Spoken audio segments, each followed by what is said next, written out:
At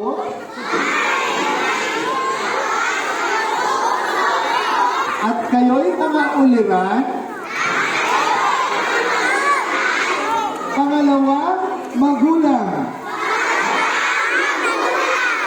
Responsable sa amin.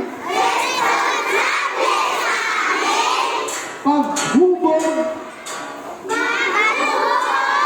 ng aming mga talento.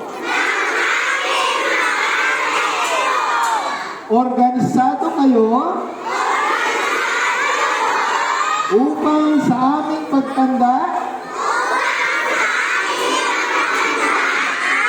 ay dala-dala namin ang inyong mga tinuro.